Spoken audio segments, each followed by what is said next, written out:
membaca keseimbangan manusia dengan alam.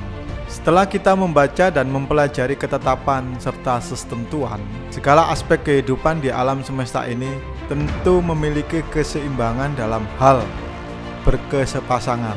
Sudah menjadi sebuah ketetapan oleh Sang Pencipta untuk menciptakan keseimbangan tersebut, agar makhluk hidup di dalamnya berjalan harmonis sesuai dengan kehendak Dia. Segala sesuatu harus didasari dengan ilmu melalui indikator kitab yang tersurat maupun tersirat. Maha suci Allah yang telah menciptakan semuanya berpasang-pasangan, baik dari apa yang ditumbuhkan oleh bumi dan dari diri mereka sendiri, maupun dari apa yang tidak mereka ketahui. Hidup berdasarkan ilmu. Dalam masalah kehidupan manusia dan ekosistemnya, dirinya merupakan sentral dari kehidupan di muka bumi. Manusia menjadi pusat epicentrum kehidupan di muka bumi. Dengan tujuan itu, seluruh alam diciptakan oleh Tuhan semesta alam untuk memberikan hidup dan kehidupan kepada manusia. Manusia hidup di alam dan menjadi tujuan dari keberadaan alam itu sendiri. Tuhan semesta alam membimbing dan memberi rizki manusia dengan hukum yang ada pada alam. Angin, laut, udara, air, gunung dan lainnya diciptakan untuk melayani manusia. Sungguh Tuhanmu adalah Allah yang menciptakan langit dan bumi dalam 6 masa.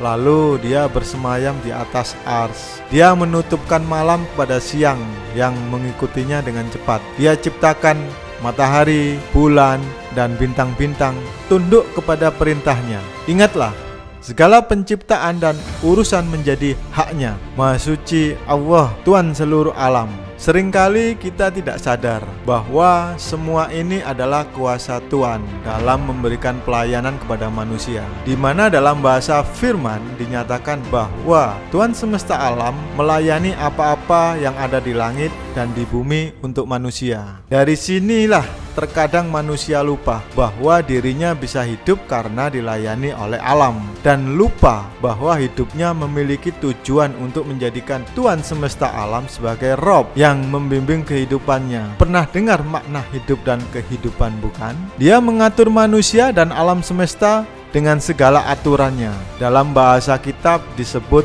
rububiyah. Alam semesta ini hidup di atas aturan yang bersifat pasti, eksakta, sebuah kebenaran yang tidak bisa terbantahkan.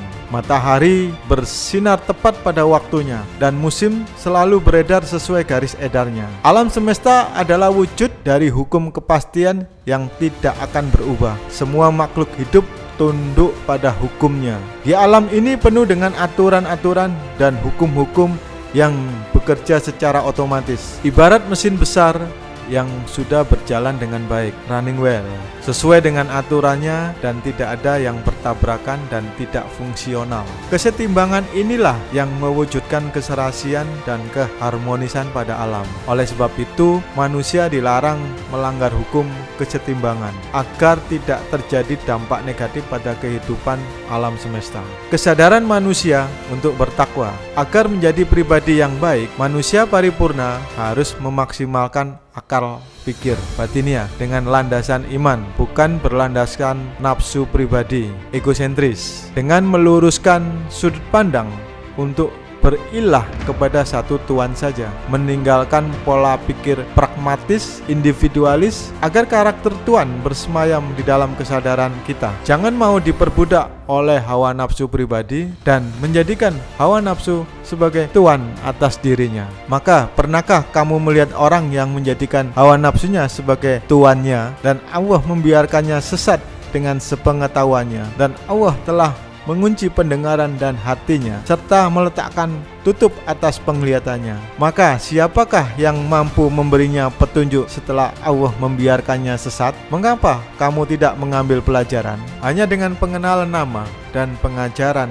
Ruh Allah ke dalam pikiran alam sadar manusia, jiwa yang liar nafs al-amarah akan menjadi jinak dan stabil nafs al-mutmainah. Ruh Allah tersebut yang akan mengendalikan dan menggerakkan manusia untuk selalu mengerjakan hal-hal yang benar dan menghindari segala hal yang buruk. Tanpa ruh Allah, maka nafs manusia akan dikendalikan oleh energi jahat yang menjerumuskan ke dalam keburukan. Namun sebaliknya, ketika seseorang telah dikuasai oleh ruh Allah, maka hakikatnya orang tersebut telah menyatu dengan Allah, karena ruh Allah dan Allah sendiri itu adalah satu. Dari sinilah terkadang manusia lupa bahwa dirinya hidup karena dilayani oleh Tuhan. Pada prinsipnya, di alam ini tidak ada yang negatif. Jikalau ada kondisi negatif, pasti disebabkan oleh perbuatan manusia itu sendiri. Alam selalu berbuat baik. Kerusakan dan